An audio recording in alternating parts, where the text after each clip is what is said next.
Everybody, welcome to Two Out the First. It's July the 2nd, 2024. I'm Ryan Ballingy. Just got into the studio for StreamYard. So we tried doing a live but scheduled show for the first time ever, and I made it with about 45 seconds to spare. So congrats to me on not being a total moron to make the stream. But thank you for being here. Appreciate it, whether you're watching live or you are catching us after the fact. Either way, we are happy to have you here. We've got plenty to talk about today. We have the Open Championship qualifying today, and that final qualifying is still ongoing as we speak, as I am plugging the battery back into my computer so this doesn't go out in the middle of it. And we have four sites as usual. If you are not familiar with Open qualifying, there are four sites in Open qualifying, and those have historically been pretty similar. They've typically kind of stuck around the same four places, but it's changed a little bit this year. So Royal St. Ports is one of them. Then the second one is Burnham and Barrow. The third one is Dundonald Links. Shout out to Dundonald Links. Know some great folks there. And then at West Lancashire, that is the other one I know. I'm going to butcher that. I'm not very good at pronouncing things in the proper British English, so sorry for totally butchering that. But they're not quite done at each site yet, so they're still wrapping this up. But top 4 to each site move on. That means 16 spots are available through this 36-hole process, which is a lot different than the U.S. Open, where it used to be closer to half the field got into the U.S. Open this way, through a 36-hole final day of qualifying, and there are obviously more of them, right? But that has been whittled down now toward like the 40s, mid 40s in terms of qualifying numbers. The RNA has kind of been like this for a number of years now, at least as long as I can remember following qualifying. And that is, you had 4 slots at 4 spots, you had 16 players in the field. And it was interesting because I was watching, this is how geeky I am about golf, I was watching the 2004 John Deere Classic on CBS Sports Network today, because channels like that, when they don't have live stuff, they just show old stuff, which is totally fine. But they were showing a marathon of John Deere Classics, like the classic John Deere Classics. So 2004 was the year Mark Hensby won. Mark Hensby had won and previously in his early professional golf career, lived out of his car, like didn't even have a permanent house, like would live out of his car. And he winds up beating this British guy, John Morgan, who wears a backwards hat, which is the last thing I think of when I think early 2000s British people. But it was quite electrifying, nevertheless. So they're talking about John E. Morgan wanting to win the John Deere Classic because he would then qualify for the Open Championship. And if you win, you were in, or if you were the next highest, if you didn't win, but you were the next highest finisher that wasn't qualified, you got in. So this is like pre-Open qualifying series days. And John Morgan winds up losing in a playoff to Mark Hensby. But they mentioned in the telecast, and early days Tirico and Steve Melnick and Ian Baker Finch, they're calling this on ABC back in the day, or ESPN. And they talk about John E. Morgan trying to qualify for the Open at Congressional, which is 25 minutes with traffic from my house. I don't even really remember anything like that they had like an American qualifier or series of American qualifiers. So now, you've got the Open qualifying series of worldwide tournaments with 1, 2, 3, 4 slots, depending on the tournament, and they fill out the field that way. So they've kind of taken away from the final qualifying to a degree to give to that Open qualifying series. Makes it more of a global tournament. I get it. So anyway, we're wrapping up the qualifying here. All the spots are not accounted for at this point. At West Lancashire, you have Daniel Brown, who's a DP World Tour regular, who's in at 5 under total, along with Masahiro Kawamura and Matthew Dye-Berry, who's an amateur playing out of Royal Liverpool. He has a couple of holes left. Obviously, you're playing for 4 spots. There's one golfer on the course, Sam Horsfield, who's playing on the Live Golf Tour, Live Golf League. He has several holes left. He's at 4 under. Ben Schmidt is at 4 under and already in the clubhouse, so there could be a playoff for that. And then Sergio Garcia is at 3 under total. His group got put on the clock earlier. He had a very vocal disagreement with the RNA officials or the rules officials who were overseeing this tournament because they didn't account for people showing up to watch. So Garcia was upset that a lot of people had to be moved around to account for them actually being there, and there not being ropes to really hold them back, and that they got put on the clock for that. But A lot of people pulling for him at this qualifying site. He's got one hole left. He's got at a minimum to get to -4 to give himself a chance at a playoff, because there's pretty much no chance there's not going to be at least 4 players at -4 or better. So that's one site. And I will say, a number of live golf players are competing in this. In this site, you got Horsfield, you got Garcia, you've got Carlos Ortiz, who is playing pretty well. He has to birdie the last couple holes to get in. It's really cool to see who shows up to each of these sites and each of these things. I mean, you got Sergio Garcia, you've got Justin Rose over at Dundonald Links. They're much closer to the end, and it's a little bit of a different site. You've got Sam Hutsby, who plays out of the Hedge End Golf Center, who's at 8 under total. He's in. Angel Hidalgo is -5. He's in the clubhouse. Liam Nolan, who's an amateur out of Galway, he is 5 under with a couple holes to go. And then you got some guys at -4 who are in the clubhouse who are probably looking at a playoff situation. Jack McDonald, Tim Vieding, who is playing on the Corn Ferry Tour, already has his PGA Tour card for next season, qualified for the U.S. Open, trying to qualify for this. And then you got Daniel Young, who is at Kings Barnes. He's still got several holes to go. He is a -4, looking like a playoff over there. Then over at Burnham and Barrow, again, not particularly familiar with this place, but they are not nearly as far along as everyone else is, or at least the scoring isn't. You have Dominic Clemens, who's an amateur, English amateur. He has a couple holes left to go. He's at -9, almost certainly going to make it. Justin Rose is trying to qualify today. His exemptions are not available to him. He's not in the top 50 in the world. He didn't do well in the DP World Tour, the FedEx Cup, the exemption from winning the U.S. Open for 5 years. That's long gone. So he's got to qualify. Props to him. He's going to get in. I mean, barring a catastrophe here, he's going to get in. He's at -8. Charles Lind has 5 holes left to go, and then you've got Justin Walters, who's a South African, who's played a lot of DP World Tour golf, a lot of PGA Tour golf. He is 6 under, but a long way to go. Anirban Lahiri and Abe Answer are at -5. Those are live guys. They've been trying to qualify. Lahiri's in the house. Abe Answer's almost in the house. That may get him to a playoff. So you got that site. And then finally, Royal Cinque Ports is like the one I've known forever. They still have pretty much everyone that is in contention is in the latter stages of the back 9. Matthew Southgate is -4 leads. Elvis Smiley, the Aussie, is -3. Jamie Rutherford's -3. Jaime Montoyo Fernandez is an amateur. He is -2. Brandon Grace. And this is funny to me because they have an attachment club thing that they put on here. This is a very much a European thing. They don't have this in American leaderboards. Like, what club do you play for? Brandon Grace's club is Stinger, which I love. Love the attachment to it. -2. He's still got some spots left, or some holes left. Eugenio Chikara, though, interestingly enough, his attachment is unattached. He does not say the club he plays for. It doesn't say Fireballs. None of those things. I think that's kind of interesting. So there's your open qualifying update with a little bit left to go. I love this about the opens, right? I like it a little bit more about the U.S. Open because you tend to get, I don't know, you tend to get stories that you can identify with maybe a little bit differently because there are so many sites and you kind of have to be a little strategic about it. And there are sites where, doing 13 of them and several of them internationally, but 10 in North America, there are ones that players pick because of convenience, because the PGA Tour is in Columbus, so they're going to go play Columbus. Or do you want to go try to play in a smaller field for fewer spots and go play in Springfield and maybe try to make that work? That's always an interesting psychology. Then the pros that show up around here in Rockville with Woodmont, and then you've got out west, you've got qualifiers that there really aren't a whole lot of pros at, but they have some spots and they have smaller fields. That's always interesting. You don't have that with this. You have, hey, these are the 4 spots. Pick one and see what you get. And very much weather dependent. You saw the scoring being quite different between spots, so that's interesting. We'll see what the end result of that is, and maybe we talk about that tomorrow. So here's 10 minutes about open qualifying. Now, John Deere Classic is this week. As I mentioned, I was devouring the 2004 John Deere Classic highlights movie on CBS Sports Network today, which I can't believe that's a sentence I said aloud, but it did. And then they were showing the 2013 one, which was Jordan Spieth winning for the first time in that event, and that being a spectacular finish. That's just finished, like as we're talking about this. Didn't watch that all the way through. But this tournament has been around a long time. The Quad Cities tournament has been around 50 years, basically. I mean, it is a long time for a tournament. I mean, it's more than 50 years now.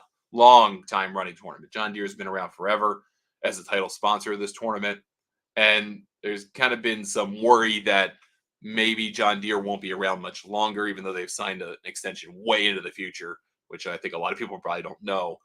But that extension sort of flies in the face of, and doesn't especially mean anything, but sort of flies in the face of massive job cuts at John Deere as they move their production and move some facilities south of the border and manufacturing out of the United States. That's something that isn't a good headline for a company that's donated a ton of money over the years for this tournament, or as a result of this tournament, to local communities. Still, it's really well supported. There are great crowds every year. Deer Run's not the best course there's ever been, but it's certainly not the worst. It's also publicly accessible, by the way. So if you do want to play a PGA Tour course, get out to Silvis, Illinois, and go play it. I think you'll find it quite interesting. Really well-run tournament. People like it, and it's a cool week to have an opportunity to gain FedEx Cup points, make some good money, to get yourself into the Open, those types of things.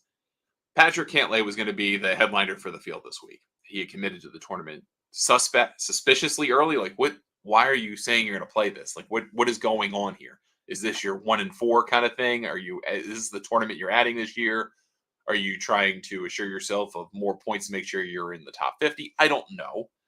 But he had committed to the tournament at the deadline, then withdrew.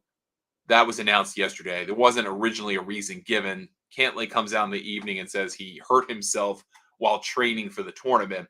And he's sorry. Thanks to the Quad Cities people for having me, blah, blah, blah, blah, blah.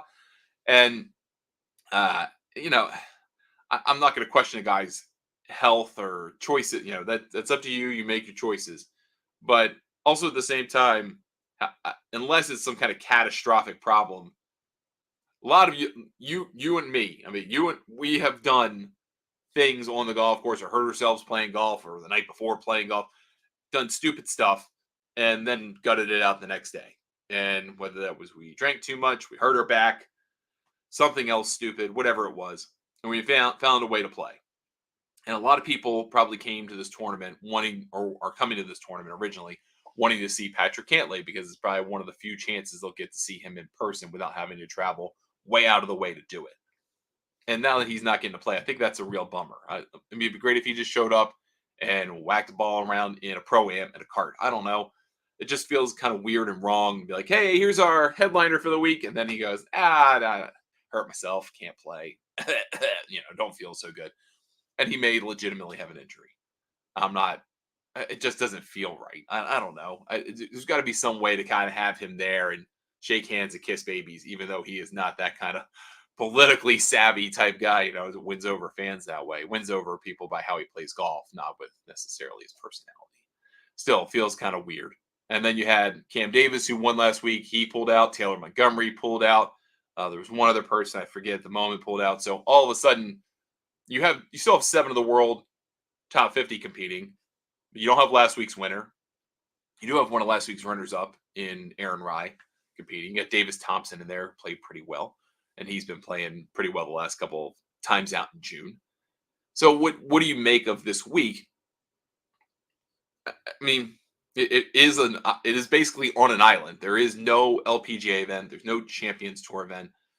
You got the Korn Ferry Tour to think about, but that doesn't really get televised. And then you've got the BMW International Open on the other side of the pond. And it's getting close to the point where that maybe is the better event of the week over in Munich, Germany.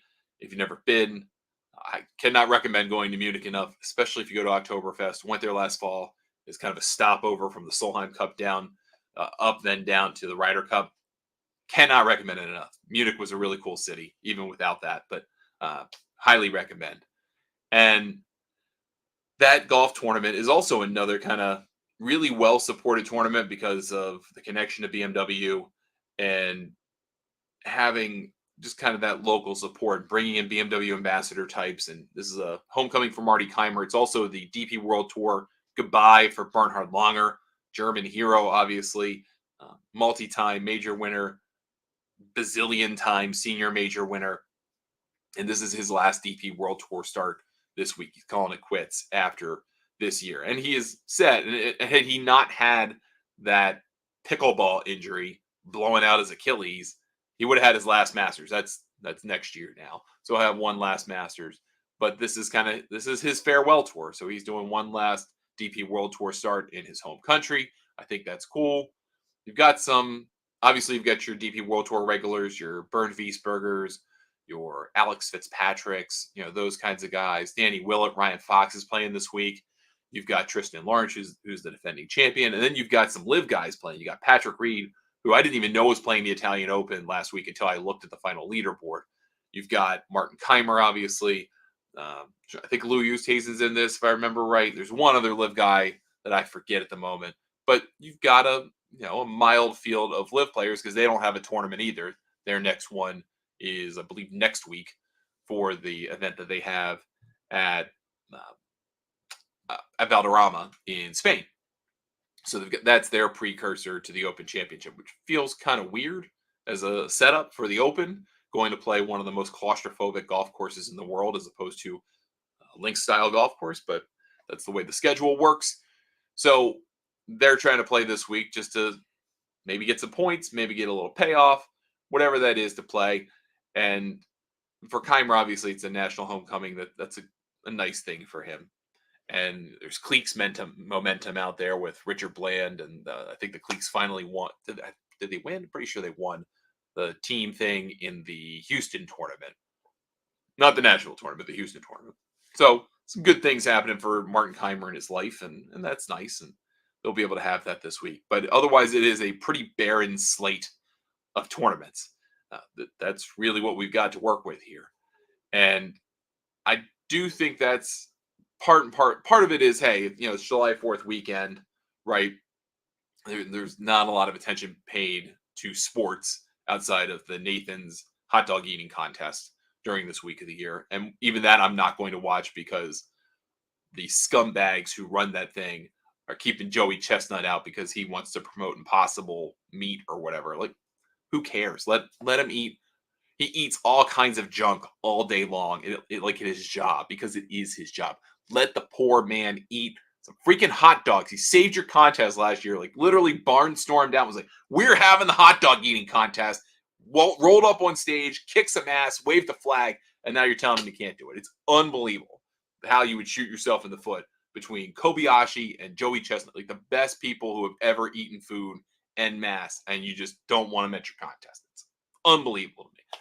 Nevertheless, not a lot of people paying attention to sport this weekend. So I get that. And there's also the reality that the Olympics have kind of messed things up a little bit, right? You got to play a little shuffle and dance because you've got the Evian Championship next week, which then you kind of start to lead into the Olympics, and you got to have that. So that plays off nicely. You've got obviously the Scottish Open and the Open next 2 weeks. So you've got that going on. So a lot of guys are just kind of traveling over. So you have an event, but not, a big priority event. That makes sense. The LPGA, we talked about the LPGA, then the Champions Tour is playing like a major every other week for the next forever.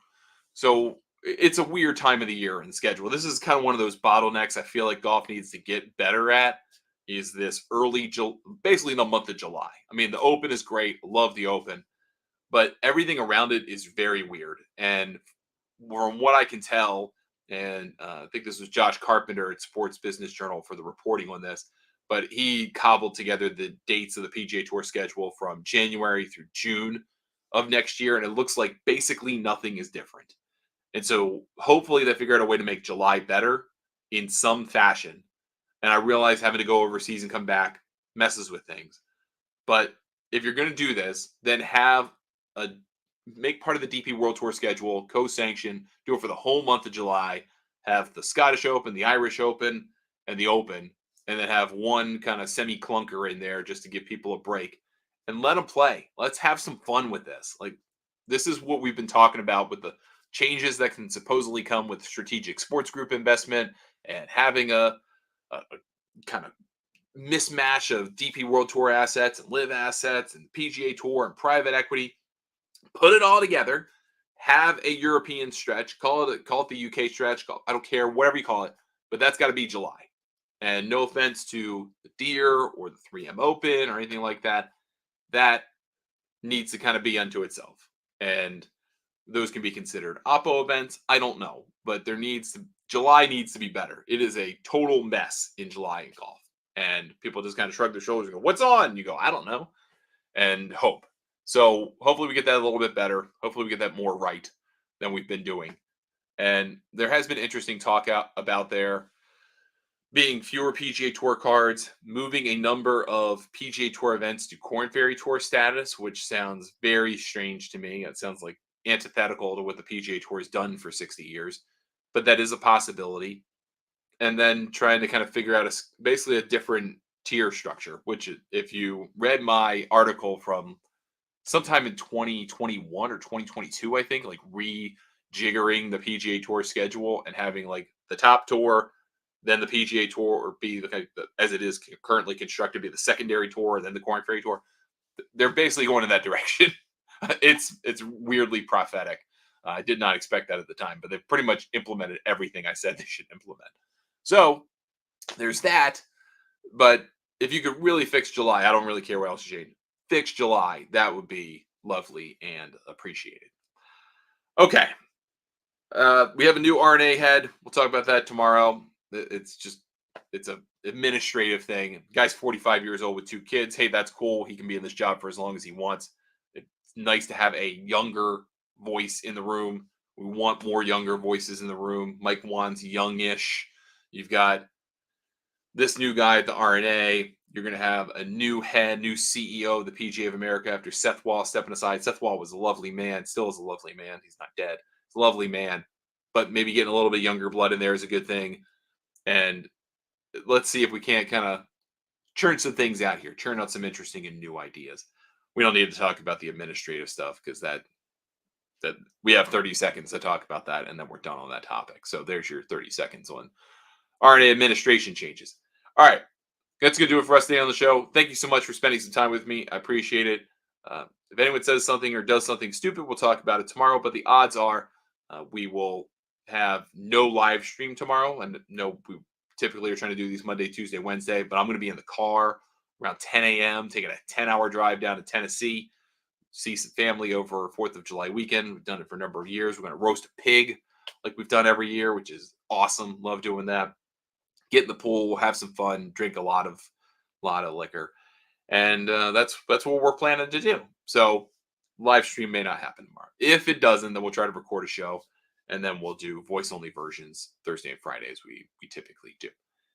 Please leave a comment on wherever you're watching this. Helps us reach more people. Always appreciate the engagement. Check out the Golf News Net subreddit on Reddit. If you're on Reddit, check out Golf News Net. You'll find us. You can join for all of the content we're posting there.